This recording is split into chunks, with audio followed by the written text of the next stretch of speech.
Now, there was a video uploaded to YouTube in July 2011, and it was uploaded by John Hutchison, the government scientist.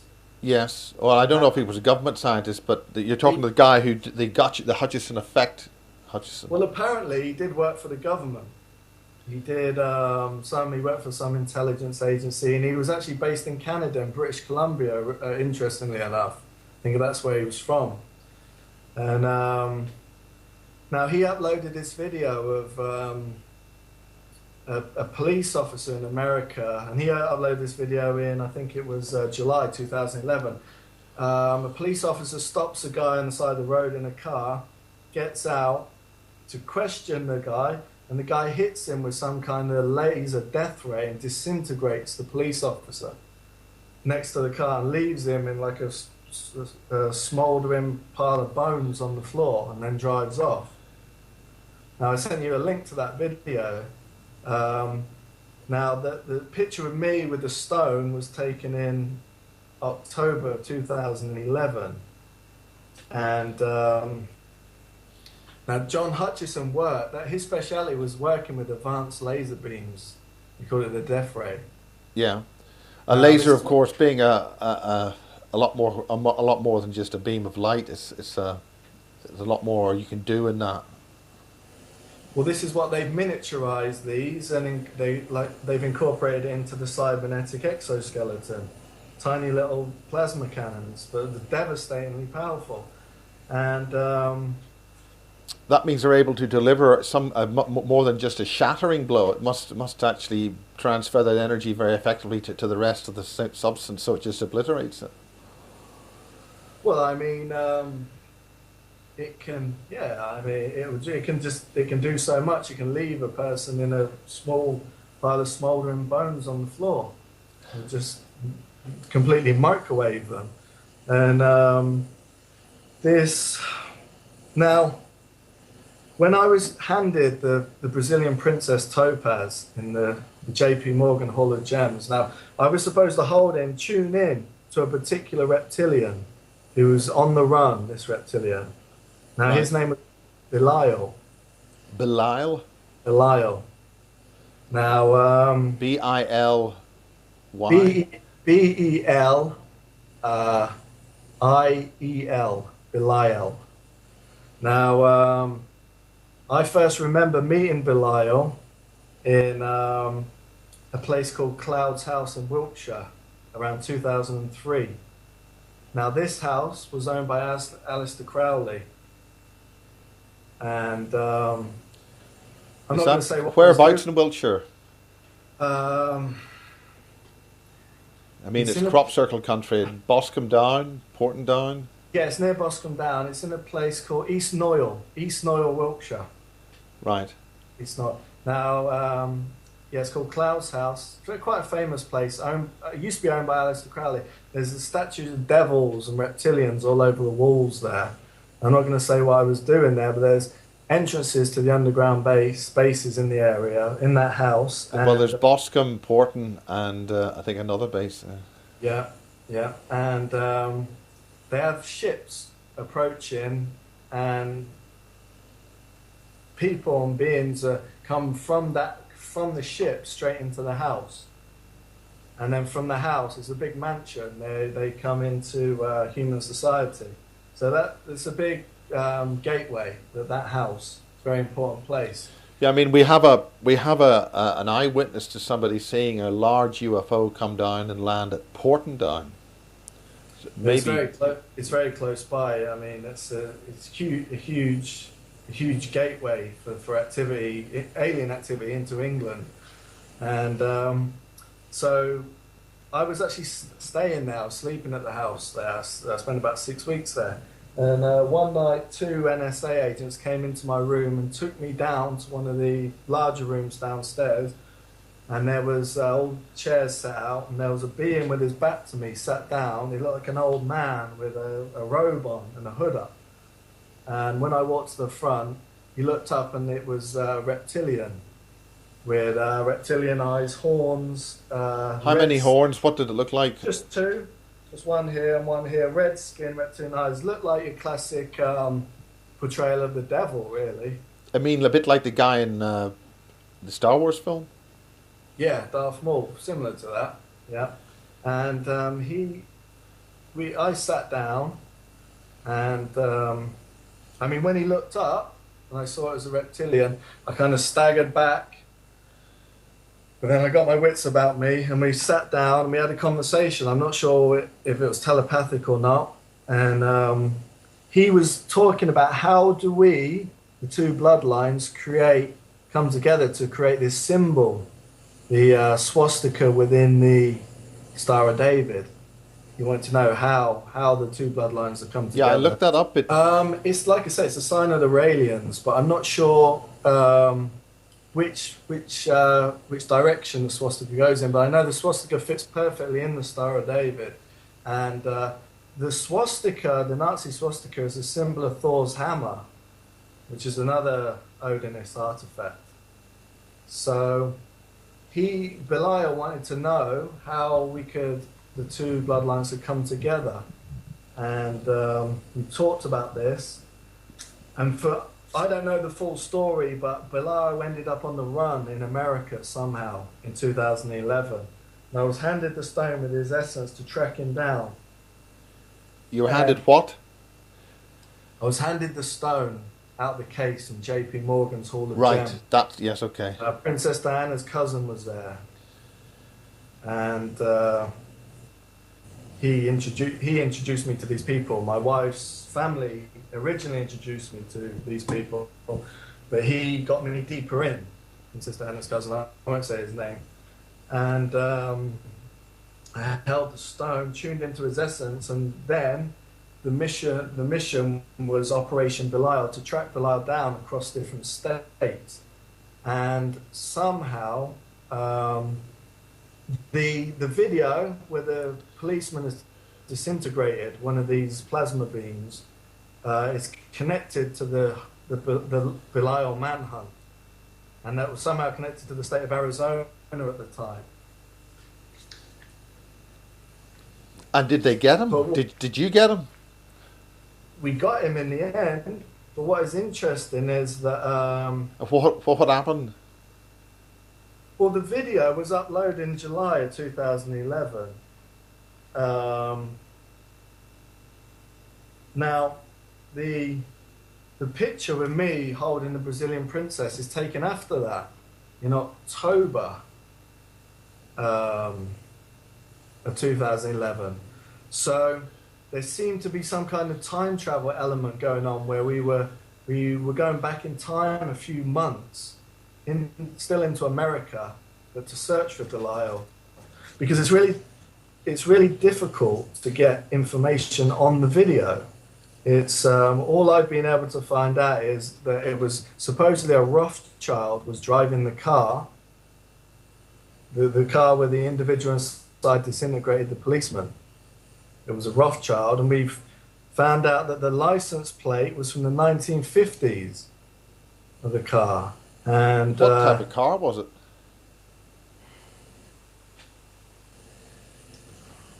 I'm not exactly sure. It looks like it could possibly be a Ford or something like that. In other words, was it a modern car? I mean, a 1950s car.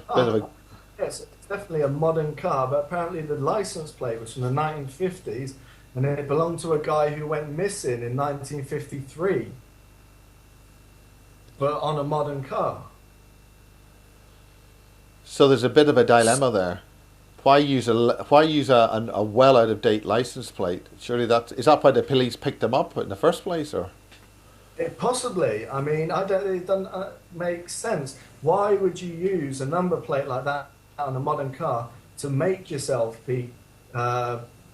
draw attention from the police, and then get pulled over, and then have to murder a policeman because you can't be stopped? The mission is too important. So it's a bit like, maybe when you're drawing attention to yourself like that, there must be a reason. Maybe it was to send a message or something. I mean, they always change number plates around. In St Ives, that a van pulled up on the terrace that I lived in. I thought I recognised some of the people there. They moved into the holiday rent next door. So I had the number plate checked out by some intelligence contacts, and the number plate was registered to 3 separate vehicles. So it's basically impossible to track it. Right. But obviously, we're talking about the whole Belial thing. And So what happened to this guy? what happened to what guy? Which guy? Well, he was found, and then he was found, and then what was the function of the manhunt? What happened to this guy? What's the culmination of the story? I don't honestly have the answer to that. There's still blurs. I can't remember. Right. I just remember. So those what was the details. function of the ceremony with the Queen in Balmoral? You brought that story in. What happened there ultimately? Because they wanted to find out of the 4 of us who the spear can only go to one man. Yeah. One man runs the Illuminati. As we discussed before, the eye at the top of the pyramid represents one man. Now, So what the spear can only go to one man. what about this guy that we discussed? This Rockefeller guy who looks like you, the clone. Well, according to the online book written by Wes Penray, he was part of a program to look for certain children in the 1970s. He was born, he was the same age as me. Yeah. And you told me today that he's the adopted son of David Well, Rockefeller, apparently which so. I didn't mean, know. that's somebody else's research. So Well, I didn't know that, but that's interesting because all the children in the IBIS program are adopted into other families. we have got a couple of researchers in the Amash project who are independently just furrowing away and finding out stuff. Well, the Illuminati is saying he's the physical embodiment of Lucifer or Satan on the earth. And that was the ultimate point of Project Mannequin. One of the 42 was going to be the embodiment of Satan or Lucifer in human form. Because like many religions, the Illuminati religion has a Messiah. And what is Lucifer the Messiah for them? Well, it's a Luciferian religion. They believe that Jesus, Lucifer, and Thor are the same person. The Nazis were waiting for a Messiah too, a Germanic Messiah. And That's why their are symbol- they saying now that this has happened? That they have their Well, Messiah? one of the 42 is the Messiah. These are religious terms, which I don't like to get into, but they believe one of the 42 is going to be a major leader. Well, it's interesting that number comes up in the comedy Hitchhiker's Guide to the Galaxy, which the answer to the secret of the universe, life, and everything else is 42, which is a bit of a joke. But if it's meant to be Lucifer, it doesn't make that program that funny. Well, that's interesting because I never knew the relevance to the number 42. Well, in the comedy, which is on the Hitchhiker's Guide to the Galaxy, that was the great answer to life, the universe, and everything. So, what is the time scale of what's expected for the rest of humanity? Are we talking global destruction, wars, doom, gloom, or whatever? I don't have a time scale. I don't think that it's going to happen in the next couple of years. I think people have got a fair amount of time left. I think a lot of important things can happen between now and 2030. So we've got plenty of time. We've got plenty of time. But it's kind of set in stone. It can't be changed, and it's just the natural order of things. The kind of things you've just been saying are pretty emotive, and surely there's going to be a few people who are going to object to this. And you're obviously saying it on video. So what's actually the cause? What's the point of doing this? Who gains? Who benefits?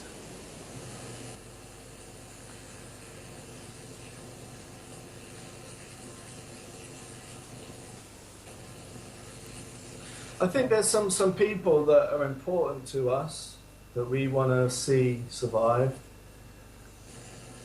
and this will help them to come forward, maybe remember some more details, and come forward.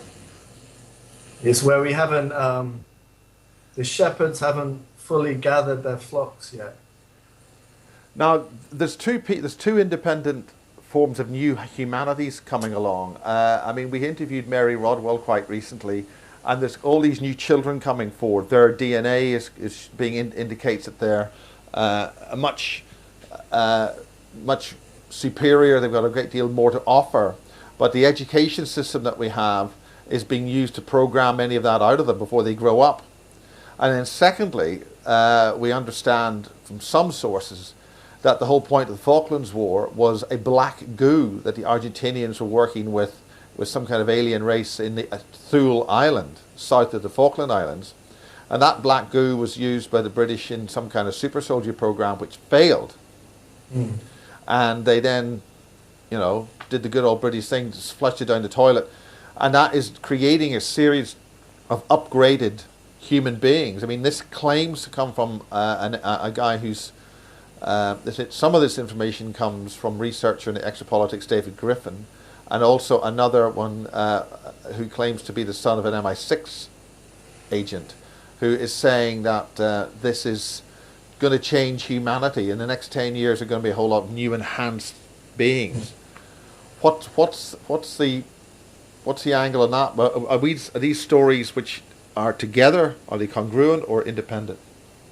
I think the first point, whereas the education system for the new children is designed purposely to not be able to be understood. For instance, it's definitely a Zionist Jewish controlled education system and media.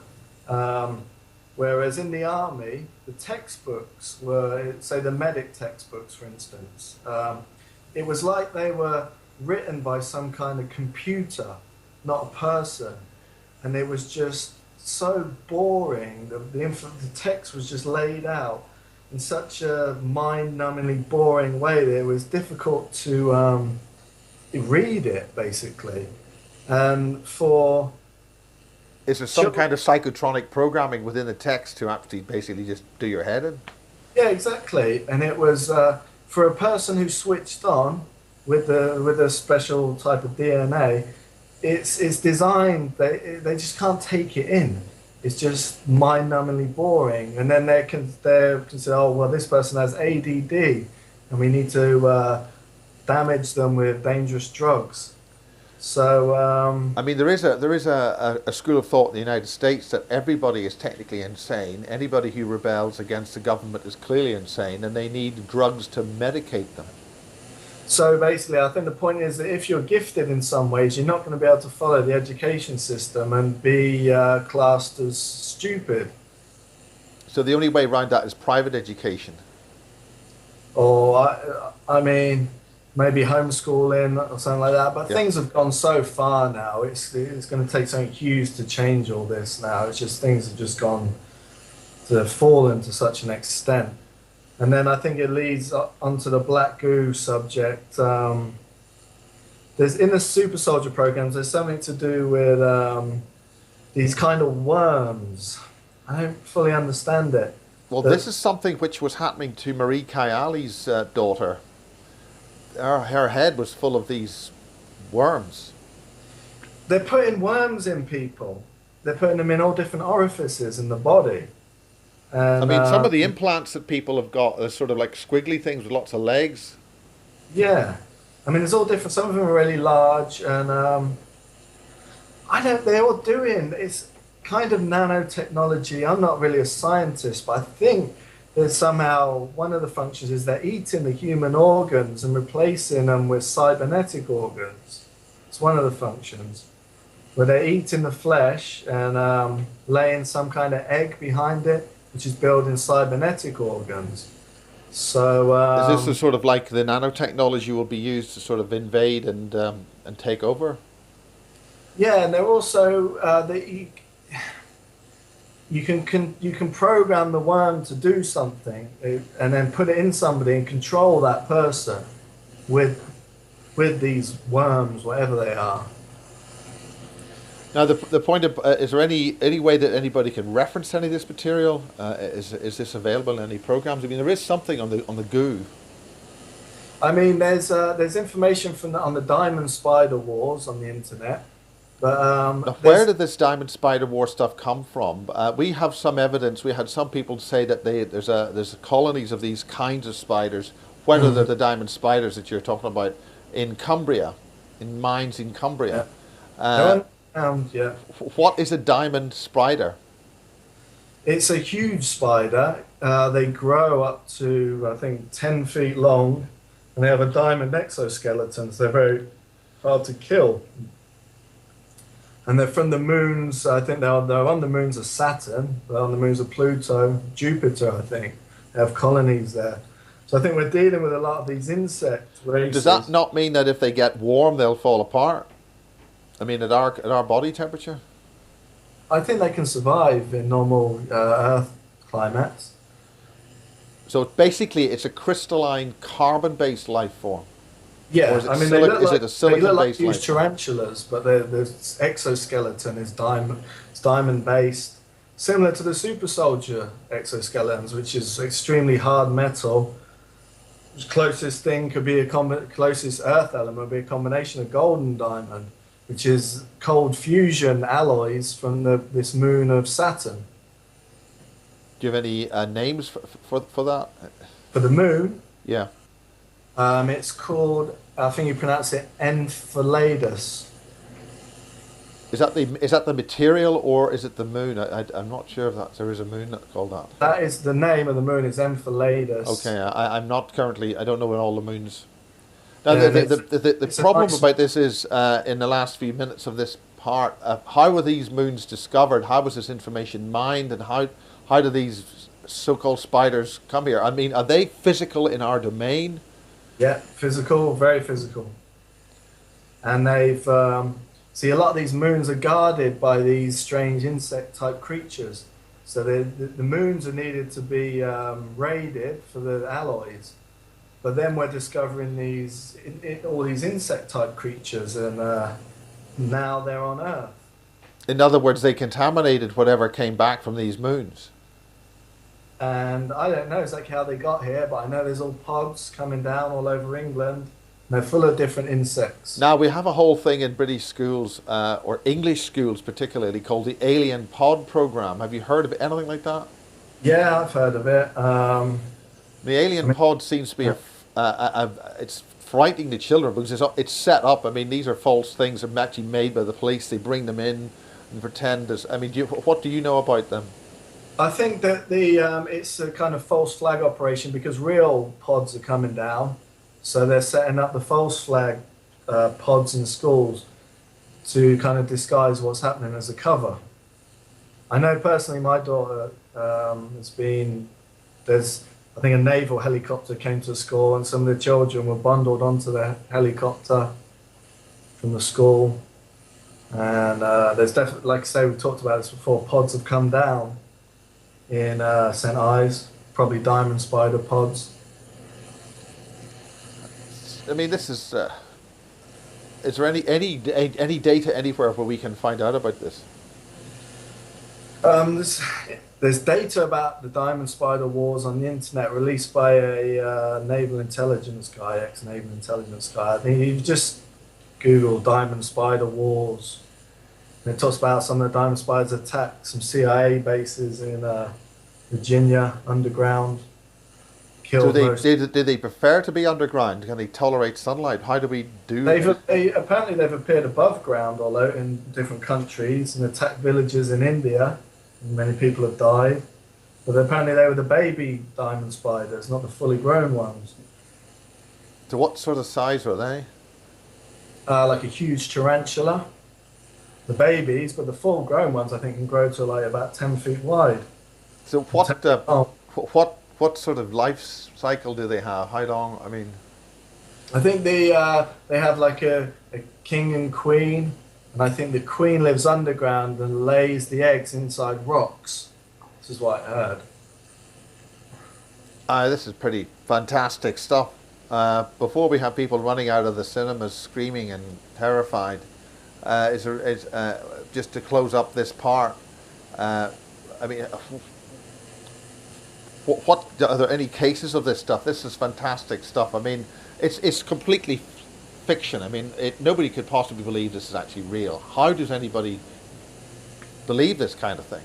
I mean, even getting the metal from the moons of the secret space program or whatever it is. This is all a concoction of fiction. Why does one get any credibility on this? I mean, we're not really here to gain credibility. People can take it or leave it. We've done a good job to protect people from this and keep it off the streets.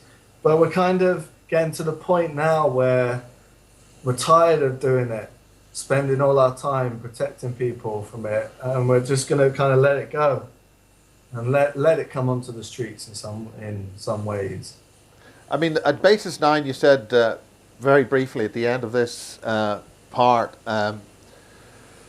you know, there's a war going on and we're winning. Doesn't seem to be like that now. An ET war of some kind. I'd say we're still in control of all the extraterrestrial situations on Earth, and because the super soldiers are so advanced and so powerful, that is the case. How many super soldiers? Let's talk about that in part 4. Part 4. And tidy up any things you really want to get over or want to say, and how do we in some way verify this stuff? How do people get this on board and learn about it and find out about it?